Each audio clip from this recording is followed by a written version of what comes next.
My CEO wife openly cheated with her male assistant, and in a fit of anger, I exposed her dirty secrets online. In response, she sued me in court under the charge of defamation. The judge delivered the verdict on the spot, ordering me to publicly apologize to her online for 10 consecutive days.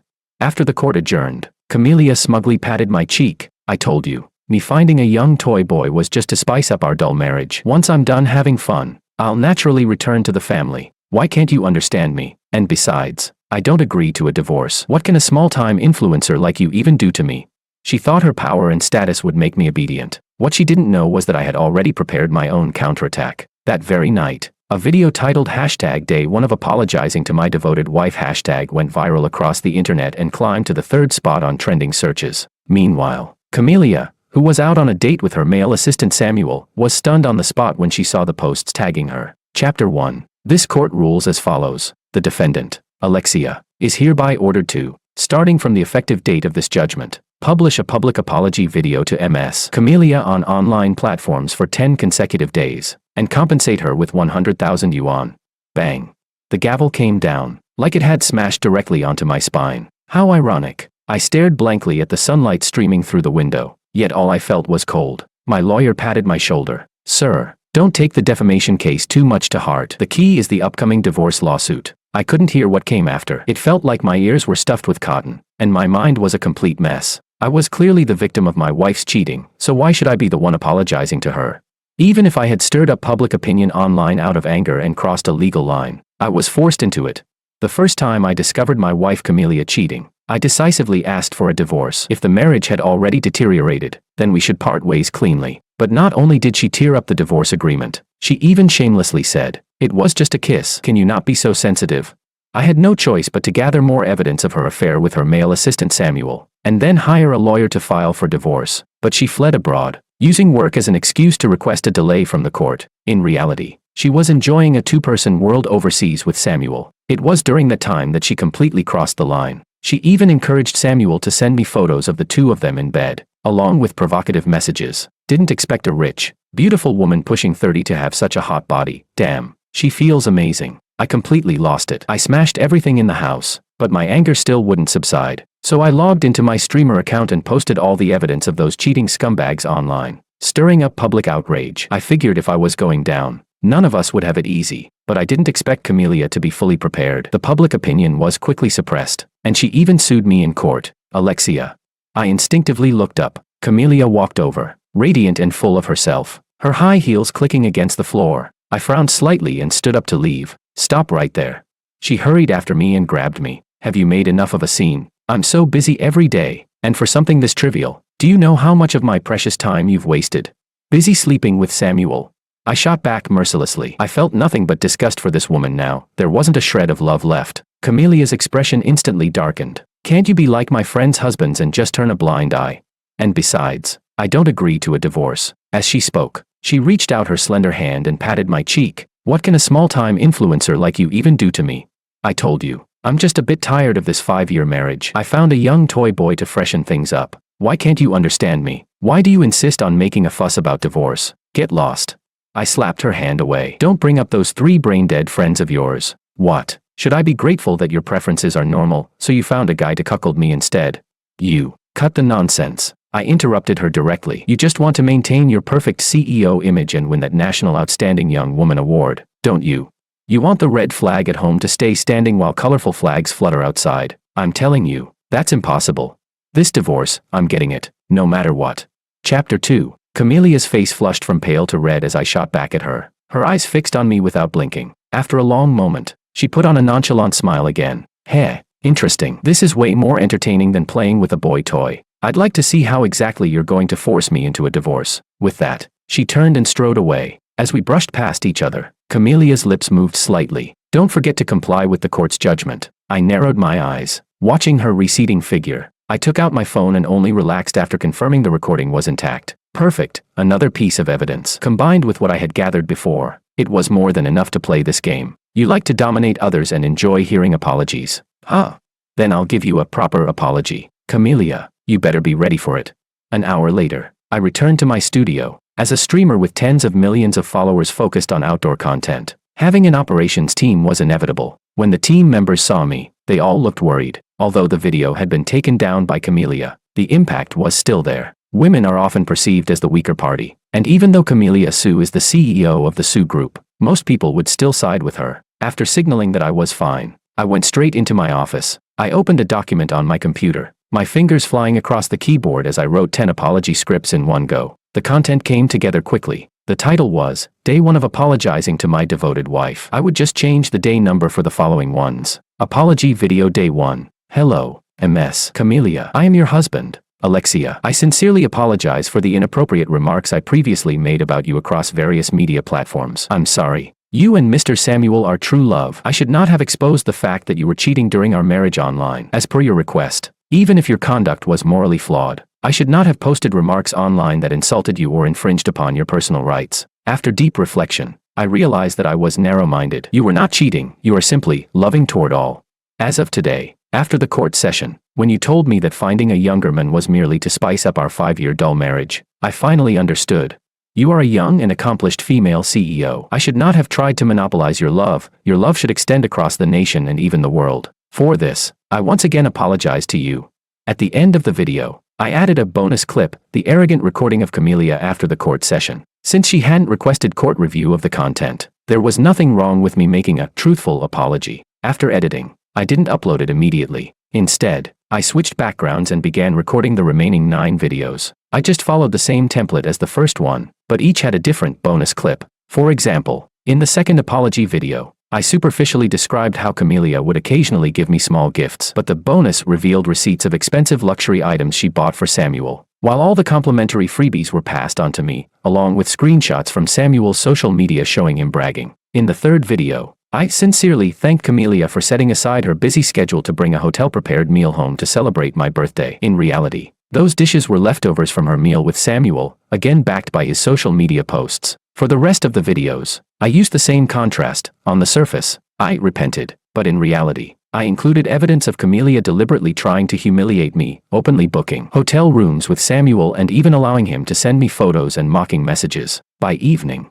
I had spent over 3 hours producing all 10 apology videos. I called in my assistant Freya and told her to start posting them today. I specifically instructed her to pay for promotion and to update them every morning. She paused for a moment after hearing this, then asked cautiously, Ale, aren't you worried these apology videos will get taken down again or that you'll get sued? Don't worry, I have a plan. I paused, then added, also, post them on my overseas TikTok account. Make sure we maximize the reach. You're not planning to do something risky again, are you? Freya looked at me with concern, but I simply waved my hand without answering. Posting the videos was one thing, the key was making sure they stayed up. Otherwise, it would just be repeating the same mistake. Tapping my fingers lightly on the desk, I let out a sigh. Now, the only option was to sign a deal with the devil and bring 2 powerful backers into the game. Otherwise, taking on capital alone wouldn't be easy. Chapter 3. While I was busy recording, Camellia was already indulging herself in a private mansion. At that moment, she lounged lazily on the sofa, enjoying the flattery of her 3 best friends while teasing Samuel, who knelt beside her, attentively serving her. Camellia, suing him was just the first step. You need to make that loser understand what happens when you offend capital. Exactly. A tiny ant like him actually dares to bring up divorce to his master. He really thinks he's somebody. At the mention of divorce, Camellia's brows instantly furrowed, and her expression darkened. One of her friends, Rita, noticed the change and quickly signaled the other 2 with her eyes to stop. She was sharp enough to realize that Camellia was not in a good mood today, because ever since Camellia had openly started cheating, she would usually drag Samuel into the next room the moment they arrived at the mansion to indulge themselves. But she hadn't done that today, which said everything. The other 2 women caught on as well and immediately asked with concern. Camellia took a sip of red wine, composed herself, then slowly spoke. Alexia is determined to divorce me. Do you have any way to make him behave? You're worried that if the divorce blows up at this critical moment, it'll affect your chances of winning the National Outstanding Young Woman Award, right?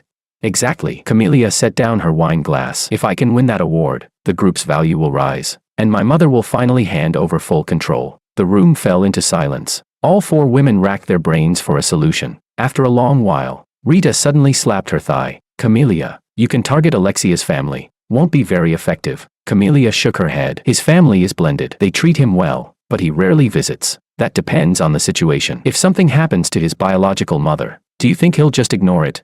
That remark made Camellia pause, signaling her to continue. Seeing this, Rita didn't beat around the bush. Isn't his mother a low-level civil servant? You can set her up, frame her, smear her reputation. If Alexia behaves, you stop in time. But if he doesn't know what's good for him, make his whole family's life a living hell. As she finished, she stared intently at Camelia, who had lowered her gaze in thought. After a moment, Camelia nodded. She was willing to give it a try. But before she could make a call to arrange it, an untimely exclamation rang out. All the women frowned and looked at Samuel, trembling. He held up his phone. Camelia, something's wrong. This is bad, really bad. What could possibly be so bad? The sky isn't falling. Though dismissive, Camelia still took the phone. A video titled #Day1 of apologizing to my devoted wife hashtag appeared on the screen. It was currently ranked 3rd on trending and still climbing. She didn't like the title, but when she saw Alexia's opening apology, a faint smile still crept onto her lips. However, as the video went on, the tone shifted, and her expression darkened again. Especially the recording of her arrogant remarks after the court session. It sounded particularly harsh. Everyone present could hear it clearly through the speaker, their mouths hanging open in disbelief. How dare he? Camelia subconsciously tightened her grip on the phone, her knuckles turning pale. The comments section was filled with insults directed at her. So a woman like this still wants to compete for that youth award? Go home and sleep. Vicious, disgusting woman, stop ruining decent people. He's someone who brings honor to the country in extreme sports. First time seeing a cheater this arrogant. Just because she has money, she thinks she can do whatever she wants. She won't last long. I hope she ends up with 8 kids in one go. Reading the flood of vicious comments, Camelia's face turned black with rage. Her teeth clenched, her whole body trembling. The next second, she screamed, like an erupting volcano, smashing the phone violently onto the ground. The screen shattered instantly. Samuel's eye twitched at the sight, his expression turning resentful. Camelia ignored him, pulling out her phone to contact people and resolve the situation. But as she made call after call, the results caused her anger to slowly turn into shock, then panic. The platform executives who used to favor her now refused to get involved with Alexia. They even advised her not to act rashly and to resolve things peacefully. Because in order to stand against Camelia's capital power, Alexia had already signed 2 deal with the devil contracts as protection. He had once again partnered with the overseas extreme sports organization Black Bull, agreeing to complete one of the challenges from the 8 trials of Ozaki within the year. Chapter 4. 6 years ago, Alexia, under the sponsorship of Black Bull Extreme, completed 2 challenges, Ice Consolidation and Water's Essence, and rose to fame in one fell swoop. Now, the official website had already announced that they would fully support their old partner during his preparation period, emphasizing that the company would spare no effort in every aspect. Although based overseas, their influence far exceeded that of the Sue Group. Moreover, Camelia was only the CEO. She did not represent the entire Sue Group. If the company's interests were harmed, the shareholders could unite and remove her from her position. What troubled Camelia even more was that Alexia had also joined the Domestic Extreme Sports Association and was serving as its vice president. The president had even publicly supported Alexia, stating, "Let public opinion return to the facts themselves," and tagged the official regulatory account. At first, Camelia was dismissive, but after making inquiries, she learned that the president had a powerful background. The exact details were unclear, but one thing was certain: if you crossed him, you'd better be prepared to pay a heavy price. At that moment, Camelia panicked. I returned to the duplex apartment I had bought before marriage. Curling up on the sofa, my mind kept replaying the thought of free-climbing the 980-meter Angel Falls with my bare hands. This was the deal I had made with Black Bull Extreme. 6 years had passed. Thinking back on my past recklessness, I now felt an inexplicable sense of awe toward nature. At the summit of Mont Blanc in the Alps, at an altitude of 4,800 meters, I attempted explosive speed skiing, throwing a grenade as I descended. In that moment, I truly understood what it felt like to be flying ahead while an avalanche chased behind. That same year, I went to Hawaii's outer reef to surf among great white sharks and nearly got crushed by a 22-meter high wave. Even though I succeeded and gained both fame and fortune, it was truly by sheer luck. But now, approaching 30, just because Camelia refused to divorce, relying on her immense capital, I was once again standing on the edge of death. The irony was that all of this stemmed from a failed marriage. I suddenly sat up, crossing my legs, trying to clear the chaos in my mind through meditation. But I was abruptly interrupted by the urgent vibration of my phone. It was Camelia calling. After a moment of hesitation, I pressed answer. The moment the call connected, Camelia's sharp voice exploded from the other end. "Alexia, you've gone too far. The entire internet is laughing at me now. Delete the video immediately, or don't blame me for what I'll do to you." I had expected this. I held the phone away until she finished shouting, then slowly brought it back to my ear. Only then did I speak calmly. "Finished? You. Cut the nonsense. Be at the Civil Affairs Bureau at 9 a.m. tomorrow. I interrupted coldly. Bring your documents. I've already drafted the divorce agreement. You just need to show up and sign. I want 30 million in cash. 30 million? Why don't you just rob a bank? Camellia Sue. Don't forget. I got straight to the point. You're the one who cheated during the marriage, you cuckolded me. And your Sue Group's outdoor brand. It only rose quickly because I endorsed it at a low cost and provided my image rights for free, helping the entire company out of its crisis. So don't bargain with me. This is what you owe me. I had already calculated it, aside from a few properties. Camellia had less than 40 million in liquid cash. The priority now was to get the money and finalize the divorce quickly, freeing myself from that humiliating label. There was a brief silence on the other end before Camellia's tone softened. Ale, do we really have to end our 5-year marriage like this? I still have feelings for you. Enough. My patience was gone. Camellia, no one here is stupid. You say you still care about me, yet you're sleeping with Samuel. You even let him provoke me and send me your intimate photos together. Don't tell me that as a CEO, you'd fall for such childish tricks. That day I just drank too much. I wasn't in a good mood. It was an accident. She hurried to defend herself, completely unaware of how hollow her words sounded. Rubbing my throbbing temples, I lost all patience to continue. Camellia, stop playing games with me. If I don't see you at the Civil Affairs Bureau tomorrow, you'll face the consequences. I'd like to see what collapses first, your Sue Group's stock price, or my videos getting taken down.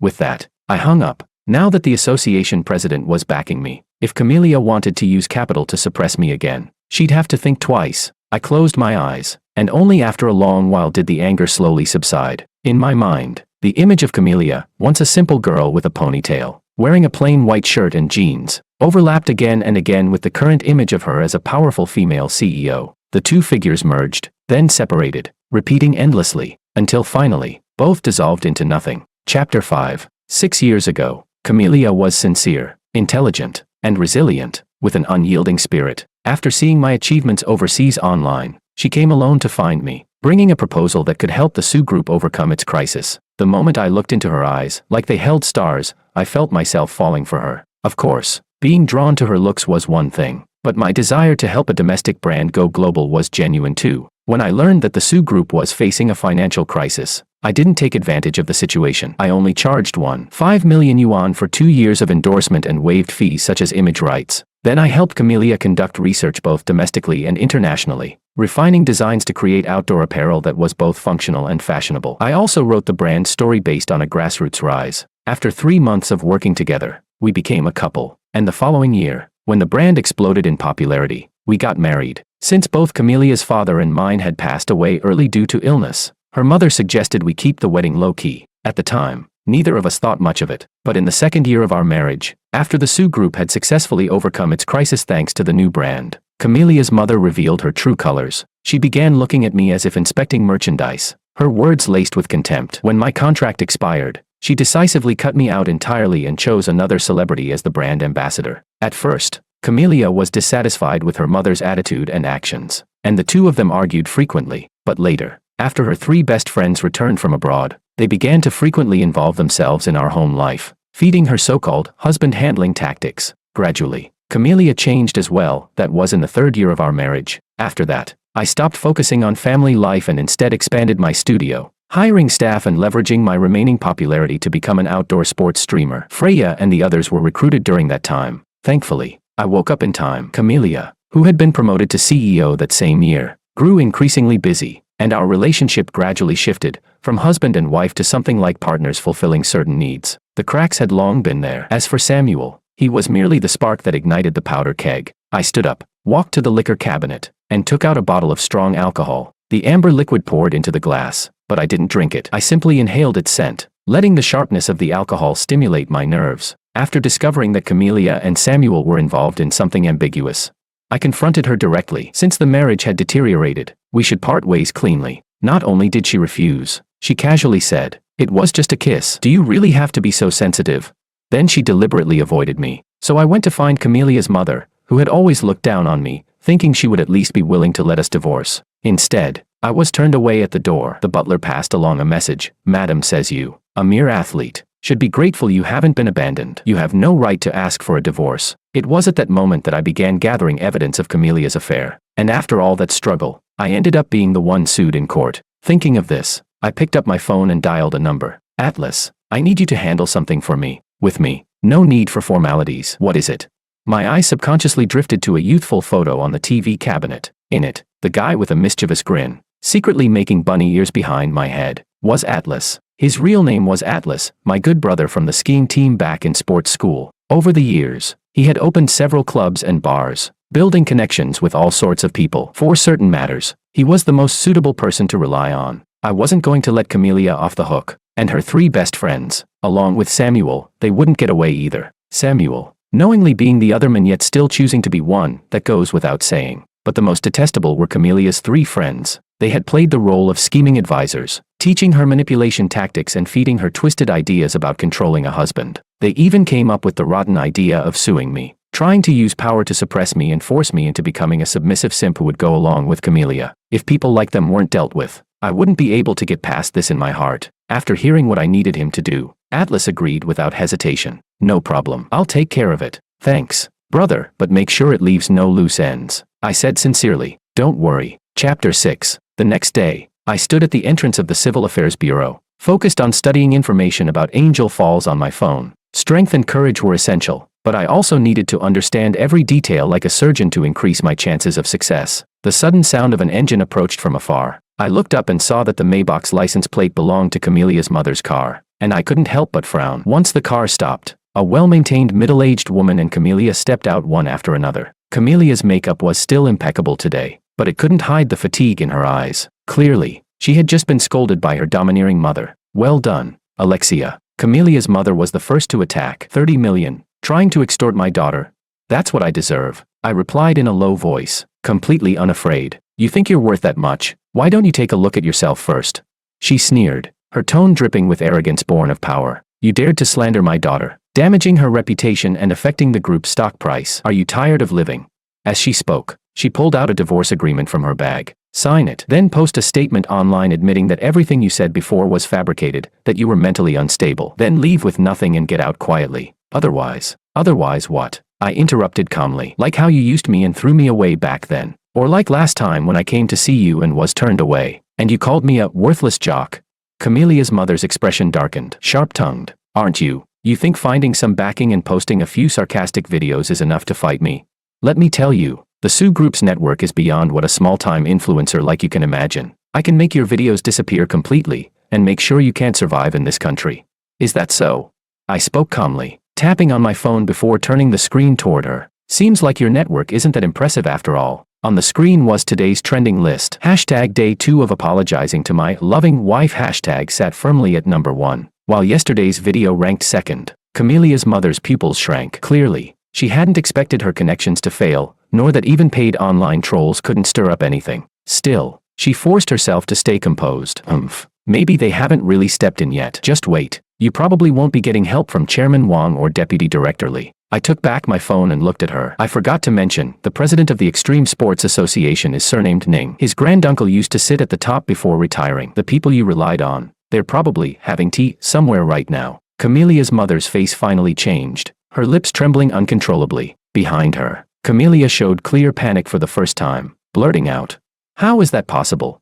Nothing's impossible. I risked my life to help him build achievements. Him returning the favor is only natural." The association was merely a stepping stone for President Ning. 2 years ago, when he was appointed, he had already reached out to me, hoping I would help take the association to greater heights. At the time, I prioritized my family and declined politely. Yet in the end, I still found my way into the association. Unwilling to accept it, Camelia's mother took out her phone and made several calls, but all she got was busy signals. At that moment, she realized she had gone too far, though there was still a trace of unwillingness in her eyes. Seeing that she still refused to give up, I leaned in and whispered something into her ear. She reacted as if struck by lightning, stumbling back a step, pointing at me with a trembling finger. You're talking nonsense.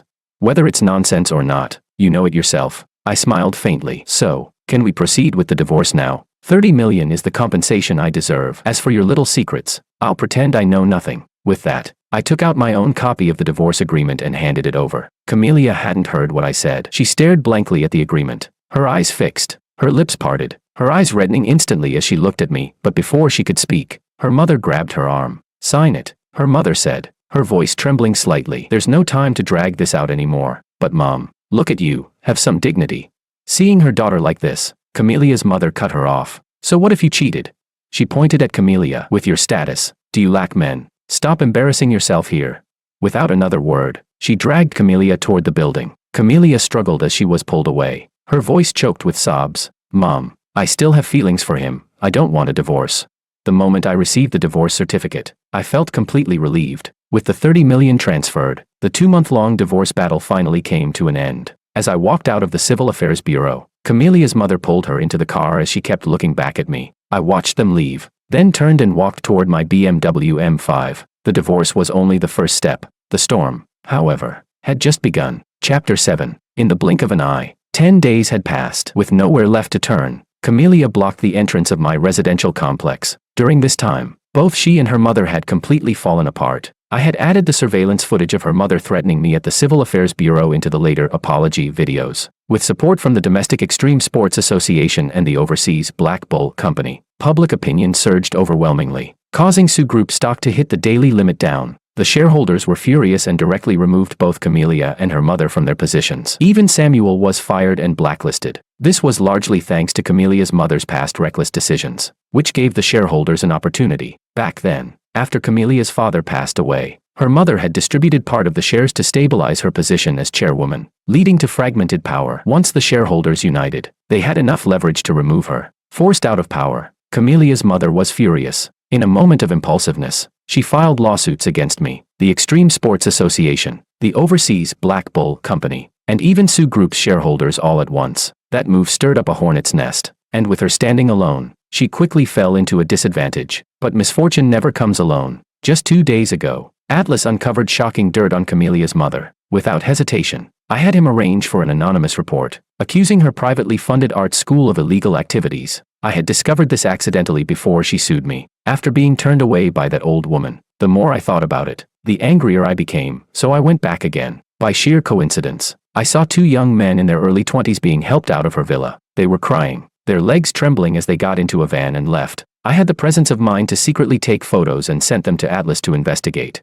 Now that the evidence was solid, Camelia's mother had been taken away by authorities for investigation, and Camelia lost her biggest backing. As of today, the case against her mother had been officially filed, but due to the wide scope involved, both their accounts were frozen. Even Sioux Group had to cooperate with financial investigations. Left penniless, Camelia went to her 3 best friends for help. What she got in return was nothing but harsh insults. As the subsequent videos continued to release, those 3 women had also become targets of public outrage. They were desperate to distance themselves from Camelia. No one was willing to invite trouble. Just like that, Camelia was heartlessly driven away. As for Samuel, seeing she no longer had any value, he fled without hesitation, searching for his next rich target. Atlas told me everything was ready to proceed as planned. That made me feel even better, toppling Camelia and her mother, and indirectly breaking apart her opportunistic friends and Samuel, had all been part of my plan. I just didn't expect Camelia to still have the nerve to come looking for me. Ale. The property management said Camelia has been driven away. We should get going. All right, what about you? I packed my luggage and looked at Freya. Driving yourself, or coming with me? She gave a sly smile. Of course I'm hitching a ride. You really trust me to drive a long-distance trip alone? I froze for a moment, then shook my head with a bitter smile. I'd really been too busy lately. The training location was in the neighboring province, where the association had its own land. The overseas Red Bull Company had also invested in upgrading the facilities. We headed straight down to the parking garage, got the car, and set off. But unexpectedly, just as I turned out of the complex, a figure suddenly dashed out. I slammed on the brakes. Fortunately, I was driving slowly and stopped in time, though the seatbelt dug painfully into my chest. Looking up, I was instantly furious. It was Camelia. You crazy woman. I unbuckled my seatbelt, got out of the car, and pointed at her as she sat on the ground. Are you out of your mind? Are you trying to scam me with a fake accident? Camelia blinked, her eyes misty, clearly shaken as well. After a few seconds, she spoke in a trembling voice. I just wanted to see you. Well, I don't want to see you. Husband. Call me by my name. I glared at her. And we're no longer related. Why are you showing up like a ghost? I came to borrow money. Chapter 8. I froze, even forgetting to be angry. Thinking I had misheard, I casually asked, what did you say? I said. Camelia sniffed. I came to borrow money from you. My cards are frozen, and I ran out of cash last night after refueling my car. What about your valuables, your jewelry and watches? I frowned. Someone broke into my house last night. Everything was stolen. As soon as she finished speaking, Camelia broke down completely, crying uncontrollably. I scratched the back of my head, and suddenly remembered Atlas's smug voice from last night saying he had prepared a surprise for me. A surprise. I cursed internally. Damn it. So that surprise was hiring some petty thief to clean out Camelia's entire house. Atlas, you really are a damn ungrateful son, always screwing over your own dad. I cursed inwardly, but strangely, I didn't feel the slightest bit of guilt. I walked up to Camelia. Move. We're divorced. I have no obligation to take care of you, and I don't want to. But if your house was robbed, go report it to the police. Just don't come bother me. The moment I finished speaking, I lifted her aside like she weighed nothing. Just as I was about to head back to the driver's seat, she suddenly clung tightly to my leg. No, you can't leave. I have nothing now. You can't just abandon me. You've got some nerve. Huh? I shook her off with a kick. Just as I was about to get back into the car, I saw her sitting there, hugging her knees, her shoulders trembling rhythmically. She was crying. I frowned slightly. Where was that cold, domineering CEO now? She looked completely broken. For a moment, I wondered if the recent series of blows had pushed her into a mental breakdown. Almost instinctively, I gestured toward the car, signaling Freya to come out. She had a psychology certification, better to assess the situation first. Getting revenge on Camelia was one thing, but I didn't want a life on my hands. I quietly shared my concerns with Freya. She frowned as she looked at Camelia, who was sobbing, her expression dull and vacant. A few minutes later, Freya conducted a basic assessment, from conversation to checking her pupils. She stood up and nodded at me. You were right. There's a mental issue, probably due to consecutive emotional shocks, something like a mild breakdown. But it's not serious. With some rest and no further stress, she should recover. I let out a long breath. After thinking for a moment, I decided to take a detour and bring her to the hospital for a proper checkup. After that, I'd have Atlas keep an eye on her. Once I made up my mind, we helped Camelia into the car and headed toward the hospital. On the way, I didn't forget to call Atlas. Honestly, this whole situation was absurd. It had spiraled further than expected.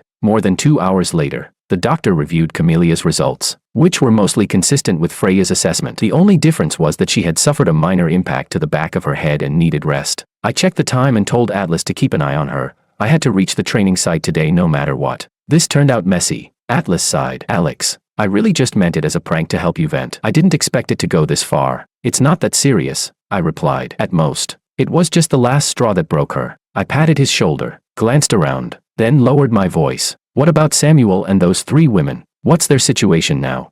Chapter 9. Late into the night, Freya and I finally arrived at the training site. After exchanging greetings with President Ning and the representatives of Black Bull Extreme Sports, we returned to our rooms to rest. After showering, as the water evaporated from my body, I turned on my laptop. I skillfully logged into a foreign email account. Atlas had sent the latest updates about Samuel and the others there. I glanced through it. Now all 4 of them had taken the bait, only the final step remained, pulling them into the net. I typed, safety comes first, then closed the computer and lay down on the bed, ready to sleep. At that moment, someone knocked on the door. I opened my eyes, took a moment, put on a robe, and went to open it. It was Freya.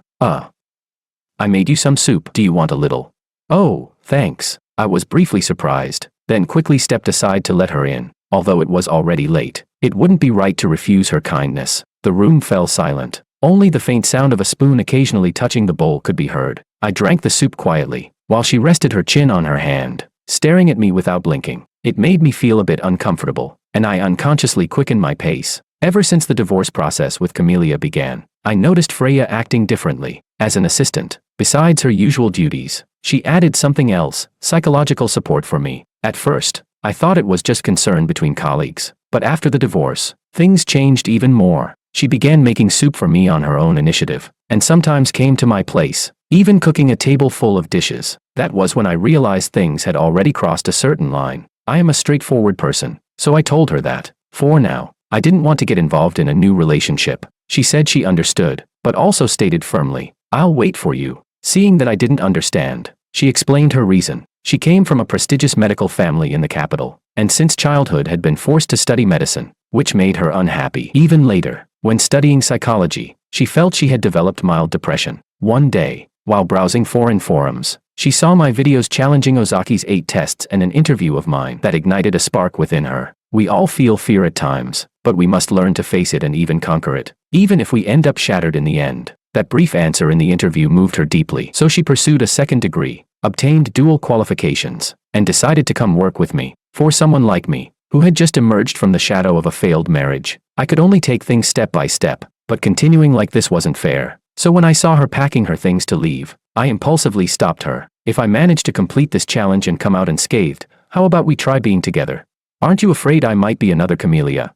There's nothing to be afraid of. Suddenly, a soft fragrance accompanied her as she stepped closer. Freya gently pressed a light kiss onto my lips, brief and delicate, like a seal marking the beginning of something new. Chapter 10. Another half-month passed. Atlas told me the 4 fish had all been caught. I temporarily set aside my training, locked myself in my room, and reviewed the fruits of victory. These past few days had been exhausting. Not only did I have to complete my specialized training seriously, but I also had to spare energy to direct the plans Atlas arranged, pushing Samuel and those 3 women step by step into the abyss. Didn't Samuel love attaching himself to rich women and ruining other people's families?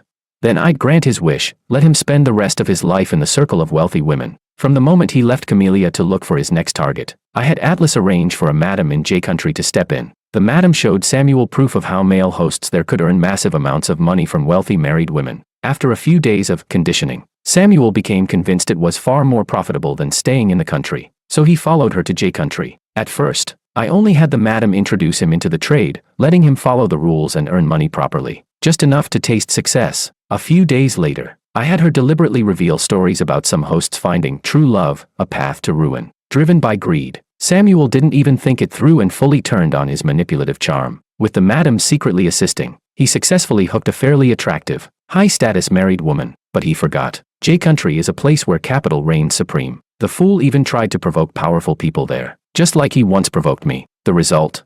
He was beaten, then thrown into a club that catered to wealthy clients with extreme tastes. For the rest of his life, he would only be able to wag his tail and beg for survival there. I scrolled to the end of his file. There was a photo, him locked in a cage, eating from a dog bowl. Then I opened another folder. It contained information about Camellia's 3 friends, but there was only one photo, of them arguing with someone, and a written report. According to it, they had brought this upon themselves. After abandoning Camellia, they went to the peninsula to enjoy themselves. Everything had already been arranged, someone was waiting to deal with them. But right after landing, they somehow heard about an underground club and went there directly. That place was a chaotic mix. There were people engaging in risky behavior, even members of some strange cult-like group. By sheer misfortune, they got into a conflict with members of that group over a good-looking woman, and even dared to hit them. Then they disappeared. Up until now, multiple parties had searched without results. They had been officially listed as missing persons. All I could say was, sometimes, people truly bring ruin upon themselves. As I finished reading, I felt no emotion. I simply deleted the files and deactivated the email account. After everything was done, I glanced out the window, then turned back to continue my training. The real climax was about to begin. Chapter 11. A week later, I stood beneath the Devil's Wall of Angel Falls. The roaring sound of water filled my ears as the massive curtain of water crashed down from 979 meters above, the mist soaking the steep rock face. I closed my eyes. With the thunderous sound surrounding me, my mind gradually calmed, as if I had become one with nature. Thoughts of live streams, conquering Angel Falls, and everything else, all were cast aside. I walked to the starting point of the pre-planned route. The climb began. The slick rock holds were an ultimate test of both strength and technique. Time passed second by second. Occasionally, from the corner of my eye, everything below seemed to shrink into insignificance. As I continued climbing, fatigue gradually set in. There was no turning back now, only upward. At the midpoint, it became a pure confrontation between willpower and nature. Here, the overhang was enough to crush hope. Only by launching myself upward multiple times could I reach the next hold. Every decision meant life or death. The tearing pain in my arms flooded my mind, and my ankles began to tremble from constant exertion. By the final stage, my consciousness started to blur. My breathing became chaotic. Fragments of memories flashed through my mind. Camellia tearing up the first divorce agreement. Samuel's provocative photos. The cold strike of the judge's gavel. Camellia's mother's contemptuous face. Atlas's roguish grin. And Freya's eyes, filled with both worry and unwavering belief. I can't give up. I gritted my teeth, squeezing out every last ounce of strength. My fingers dug desperately into the cracks in the rock. My trembling ankles braced against protrusions. Inch by inch, I moved upward. When my fingertips finally touched and firmly gripped the edge of the summit, I placed all my weight into my arms one last time and let out a low roar, pulling myself over onto the flat top. A wave of overwhelming exhaustion and an indescribable clarity, something beyond life and death, flooded through me. Yet my mind had never been clearer. I made it. At that moment, sunlight pierced through the clouds and bathed my entire body. I forced myself to stand and looked out over the breathtaking view, tears silently sliding down my face, not from sadness, but from complete release and return. After 5.5 years, I, Alexia, had completed the third of the Ozaki challenges alive. At that moment, the sound of a helicopter echoed in the distance. A safety harness dropped down. I secured it skillfully and gave a thumbs up. The next second, I was lifted into the air. Instinctively, I spread my arms, letting myself soar through the sky. From here on, life would begin again, and my story would enter a new chapter. That night, we celebrated wildly around a bonfire at the temporary camp. President Ning grabbed my hand, drinking cup after cup, even getting slightly drunk and loudly insisting we become sworn brothers. This challenge had been broadcast live, and the pressure on him had been immense. It was as if he had bet his entire future on it. Fortunately, the result was good. Everyone was happy. The overseas Black Bull company's representative conveyed a message from higher management. The prize money had been increased from $5 million to $10 million. However, they hoped that even if I no longer pursued such extreme challenges, we could continue to cooperate, for example, having me serve as a judge in future competitions. Of course, I was happy to agree. This was how things had always been, and it had worked well. Throughout the lively celebration, Freya simply sat quietly to the side, holding her drink. Whenever our eyes met, she would give me a soft, sweet smile. After the bonfire ended, we sat together on a massive rock at the campsite, gazing at the stars. We didn't talk much. We both cherished the rare silence. Yet somehow, our hands found each other and stayed intertwined. Chapter 12. After returning to the country, news about me and the verdict against Camellia and her mother simultaneously sparked heated discussions online. But the reactions were completely opposite. Because I had completed Mastery of Life, one of the 8 trials of Ozaki, I was seen as bringing honor to the nation and received widespread praise. Meanwhile, Camellia and her mother became targets of universal condemnation. After 2 months of thorough investigation by the authorities, Camellia's mother received severe legal punishment. Under the guise of building an art school through personal charity, she had repeatedly abused minors at the school, and even coerced young boys and girls into providing sexual favors to achieve her goals. She had also illegally detained whistleblowers and injected them with psychiatric drugs to destroy evidence. Additionally, during her tenure as chairwoman, she committed tax evasion. In the end, multiple charges were combined. Camellia's mother was sentenced to life imprisonment. Other individuals involved in the case were also sentenced on the spot, receiving prison terms ranging from 10 to 20 years. Among them was Camellia. She had knowingly concealed the crimes and even aided in them, earning herself a 10-year prison sentence. Seeing this, I froze completely. I truly hadn't known that Camellia had been involved in any of this, but the next moment, I shook my head and let out a faint smile. No wonder the police had only questioned me once after opening the case. From the time I met her to our marriage, my involvement had only been with that outdoor brand, and only in its early stages. After that, I had been focused on being an outdoor streamer while also taking care of the household. And after becoming CEO, she had rarely been home. How could I possibly have known about the secrets between her and her mother? I set the tablet down on the coffee table and walked toward the balcony, lost in thought. I don't know how long passed, when a warmth suddenly filled my palm. Instinctively turning my head, I realized Freya had come over at some point, thinking about something unpleasant. No, I said softly, gently squeezing her delicate hand. It just feels unreal. Everything that's happened over the years. She didn't say anything. She simply stood on her toes slightly and pressed a soft kiss against my cheek. Then she asked, "How about now?" I looked at her. The setting sun cast a gentle golden glow around her, and in that moment, a sense of calm and warmth returned to my heart. All the sharp pain, the intense hatred, and even the shock and complicated feelings from learning about Camellia's crimes, all of it settled. I turned and naturally pulled her into my arms. She leaned into me quietly. "Freya," I murmured into her hair. "Thank you. When I couldn't see my future clearly, you helped show me the way." She shook her head lightly in my embrace. "You found your own way out. I just walked with you through part of the night." By then, the tablet on the coffee table had long gone dark. Everything from the past felt like it had been sealed away in another time. The sun slowly dipped below the horizon, and the buildings outside began to light up one by one. We stayed like that for a long while. Then suddenly, I spoke. "I'm hungry. Can we skip the recovery diet today? How about we try that new private restaurant?" "Sure." Freya lifted her head from my arms, her eyes curving like crescents. "But on one condition, you eat less spicy food. You're still recovering." "Understood. I promise I won't overdo it." We smiled at each other. Then, hand in hand, we walked toward the door. We didn't drive. Instead, we blended into the lights of the city, passing through the bustling crowd on the streets. I knew the road ahead was still long, but the lights were on, and someone was by my side.